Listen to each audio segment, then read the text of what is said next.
예, 안녕하세요.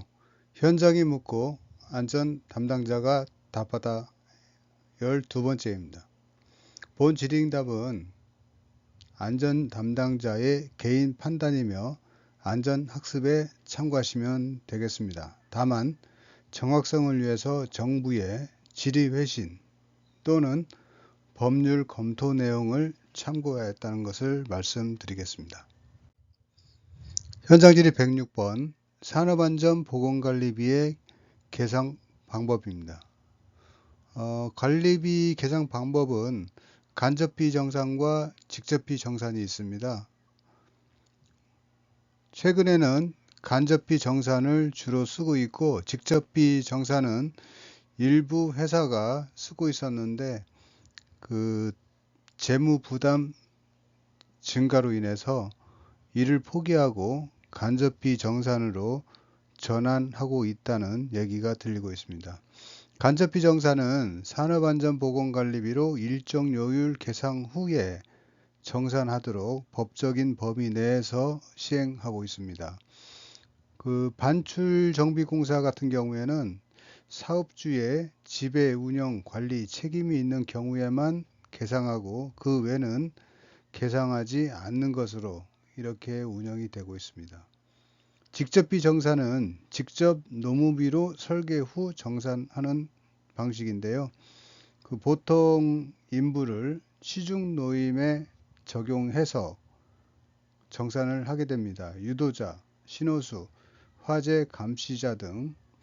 그렇지만 간접 노무비 또는 보험료가 증가되는 단점이 있어 일부 회사에서는 부담스러워 하는 것으로 판단이 듭니다.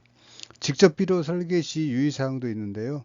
법적 계상분과 직접비 계상분을 구분하여 관리를 해야 되고요. 동일 구역 내에서 용접 작업이 진행되는 경우 화재 감시 업무를 겸직이 가능합니다. 화재 감시자의 공량은 표준 품셈에 나와 있지는 않지만 용접공의 공량과 동일하게 적용하고 있는 사업장도 있습니다. 앞으로는 직접비 정산이 되려면 표준 품셈에 안전 감시자의 인건비도 공량도 기록이 돼야 그걸 현장에서 적용 가능한 것으로 판단이 됩니다. 현장 질의 107번 건설공사 발주자의 판결 사례입니다. 2020년 중부발전에서 발생된 사건으로 배연타랑살비 공사 중 전기 아크로 근로자가 화상 및 치료 중 사망 사건과 관련해서 1심에서는 건설공사 발주자로 무죄, 2심에서는 도급인으로 본부장이 징역형의 집행유예를 구형받았습니다. 향후 대법원에서 최종 판결 예정에 있습니다. 인천항만공사 같은 경우는 23년도에 건설공사 근로자가 작업 중 추락으로 사망이 됐는데요. 1심에서는 도급의인을 적용해서 징역형 구형을 했고 2심에서는 건설공사 발주자로 인정되어 무죄 석방이 되었습니다. 이 사항은 검찰에서 상고해서 대법원에서 판결이 날 예정입니다. 건설공사 발주자와 관련해서 고용노동부와 법원의 의견이 달라서 판결이 엇갈리고 있습니다. 대법원에서 교통정리가 될 것으로 판단이 됩니다.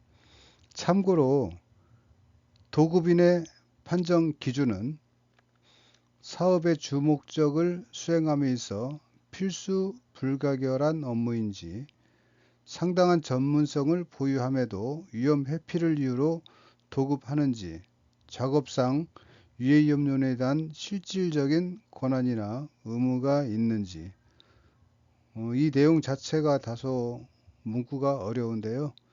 대법원에서 판결이 나면은 현장에서 그 사항을 적용해서 안전업무 수행이 가능할 것으로 판단이 됩니다. 현장 질의 108번 화재 발생 시의 비상대피 방법입니다. 비상대피 방법은 세 가지가 있습니다. 비상계단, 완강기, 에어매트. 비상계단은 최초 화재 시 사용할 수 있는 방법인데요. 방화문이 개방되어 있을 경우는 비상계단을 통해서 유독가스가 퍼지기 때문에 상당히 위험합니다. 그래서 방화문 기능이 있는 출입문은 철저히 관리를 하셔야 비상계단의 기능을 활용하게 되겠습니다. 오른쪽 하단부에 보시는 것이 방화문의 기능입니다. 방화문은 화재 경보 시 자동 기능에 의해서 폐쇄되도록 이렇게 관리가 되고 있습니다. 완강기는 화재 발생 초기에 비상계단을 통해서 대피하지 못한 경우 호텔 같은 경우 각 호실마다 설치가 되어 있고 이 10층 이하는 피난이 가능합니다. 그렇지만 그 호텔 같은 경우는 창문이 적고 창문으로 사람이 이동하기 어렵기 때문에 유리를 깨야 완강기를 사용해서 탈출이 가능한 단점이 있다고 하겠습니다. 에어매트는 최후의 방법입니다. 엉덩이로 낙하해서 탈출하지만 1인 1매트 유지가 필요하기 때문에 완전히 설치된 것을 확인 후 하부의 신호에 의해서 탈출 또는 낙하를 해야 됩니다. 다음으로는 고용노동부에서 발표한 산업안전보건법 백문백답의 일부 사항을 소개해 드리도록 하겠습니다. 관리감독자의 현장 상주 의견인데요. 관리감독자는 현장의 생산과 관련된 업무와 그 소속 직원을 직접 지휘, 감독하는 지위에 있는 사람입니다. 내부 규정을 통해서 소속 직원을 직접 지휘, 감독하는 자를 정하고 그 자에게 권한을 부여해서 업무를 수행할 수 있습니다. 그래서 관리감독자는 반드시 소속 직원이 작업하는 장소에 항상 같이 있어야 되는 것은 아닙니다. 저는 개인적으로 볼 때 관리감독자보다는 공사감독자가 현장에 상주하도록 운영하는 것이 필요하고요. 기업별로는 공사감독자도 여러 개의 현장의 감독 업무를 맡기 때문에 순환 상주를 허용하기도 합니다. 다음은 사무직 근로자의 정의입니다. 사무직 종사 근로자란 생산 업무가 이루어지는 건물과 충분한 이격거리를 두고 떨어져 있는 순수한 사무실에서 사무 업무를 전담하는 자를 말합니다.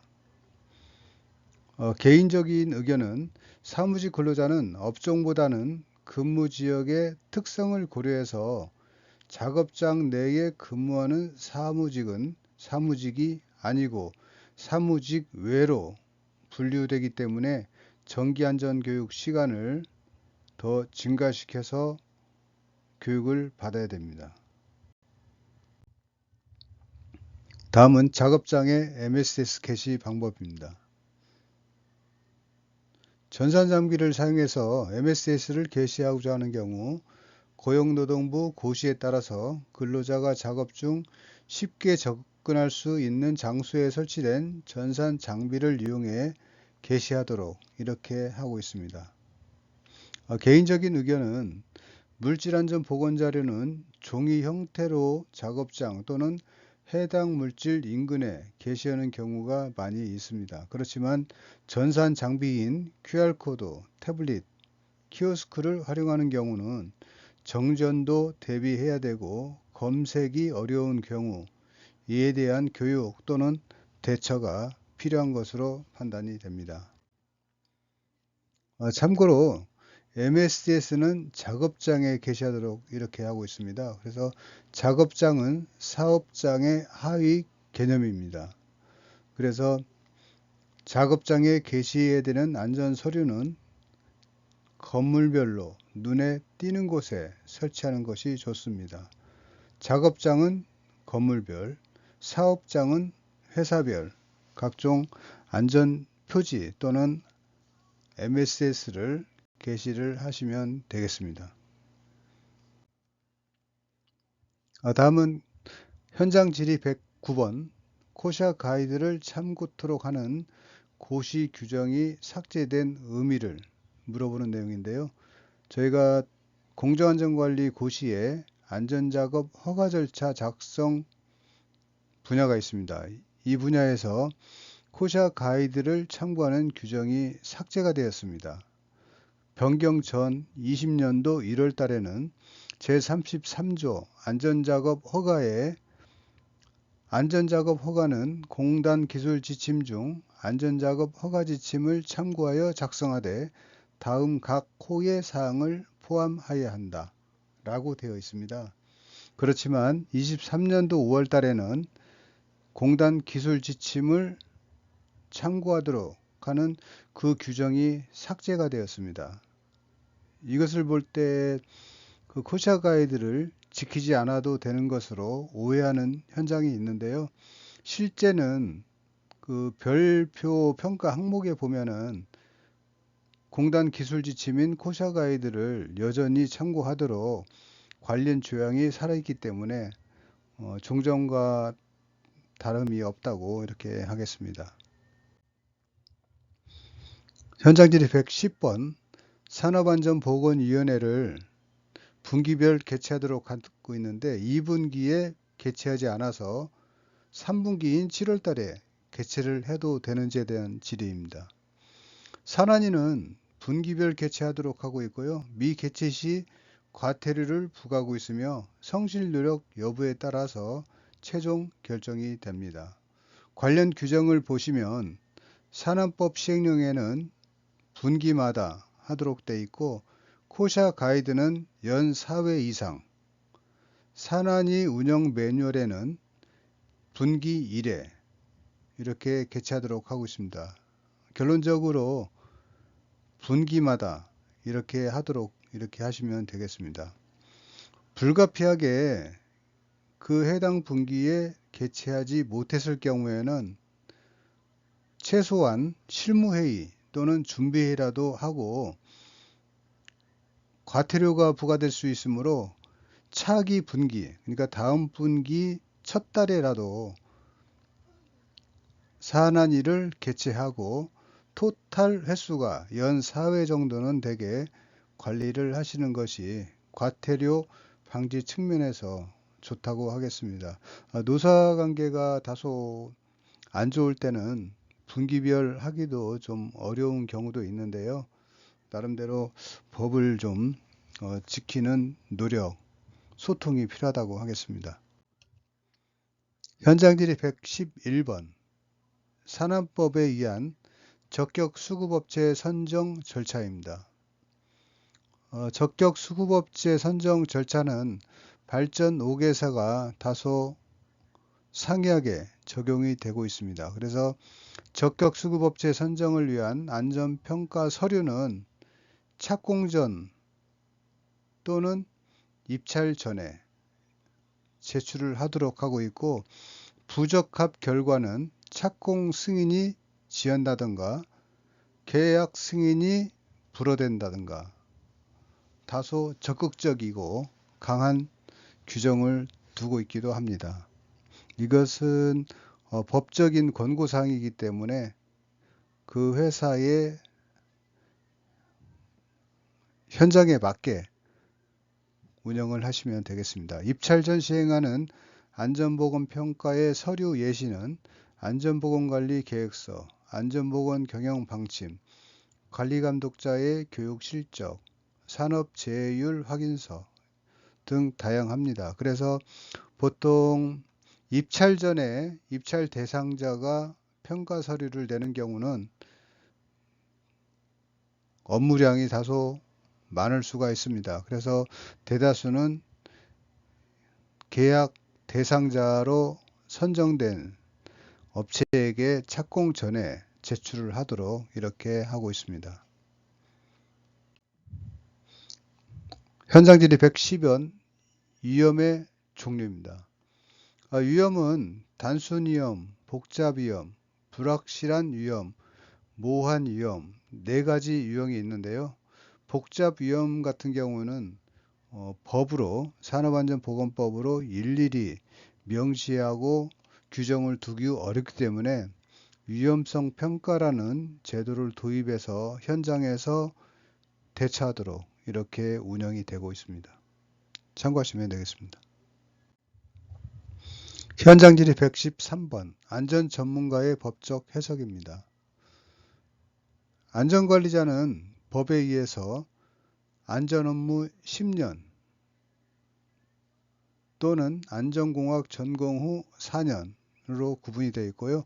안전보건 교육 강사는 산업안전보건법에 따라서 7급 공무원과 실무 3년, 관리감독자와 실무 3년 이렇게 운영이 되어 있습니다. 그래서 안전 전문가를 해석하는 법적 해석이 다소 다를 수가 있습니다. 참고하시면 되겠습니다.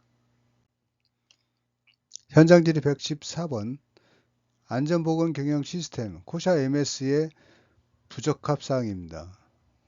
저희가 안전보건 경영 시스템 판정을 위해서 적합, 관찰, 권고사항을 두고 있습니다. 관찰사항은 해당 기준에서 벗어난 것이 아니지만 향후 위반 가능성이 있는 것, 권고는 개선의 여지가 필요한 것, 부적합은 3개월 내 시정조치 후 보고하는 경우 인증이 유지됩니다. 그래서 부적합은 중부적합, 경부적합 이렇게 운영이 되고 있습니다.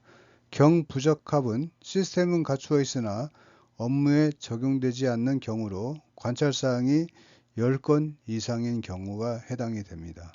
저희가 코샤 MS 수검을 받다 보면 지적사항이 많이 나와서 안전관리자가 다소 당혹스러운 경우도 있습니다. 그래서 현재는 좀 잘 봐달라고 애원을 하면은 판정 결과는 빼주지 않지만 병합은 가능합니다. 그래서 실제 내용대로 적되 목록 건수가 좀 적게 보이도록 이렇게 관리하시는 것도 업무 스킬이라고 이렇게 판단이 됩니다. 안전보건경영시스템의 판정 결과는 빼주지 않습니다. 다만 현장 담당자가 요청할 경우 내용을 병합해서 이렇게 지적서를 발행하도록 이렇게 요청하시면 되겠습니다. 현장 질의 115번 중처법에 의한 예산 편성으로 인정되는 경우입니다. 공사별 안전보건관리비 법적 편성 이 사항은 법에 의해서 하기 때문에 중처법에서 예산 관리한다고 인정하지 않습니다. 설비별 안전개선비 인정이 안 됩니다. 긴급 안전예산 이 사항은 인정이 됩니다. 그래서 중처법에 맞는 안전예산이란 사업장 특성에 맞게 공사비에 포함된 안전관리비 편성, 집행, 법규 이행은 불안정되므로 유의를 하시면 되겠습니다. 특히 고용노동부에서 알려주는 표준 양식을 그대로 사용하면 판사님이 다소 불인정하는 경향이 있다고 하겠습니다. 이 사항은 사업장 특성에 맞게 포멀한 양식 없이 사용하시면 되겠습니다. 이제 이상 현장이 묻고 안전 담당자가 답하다 15번째 아이템을 말씀을 드렸습니다. 예, 수고하셨습니다.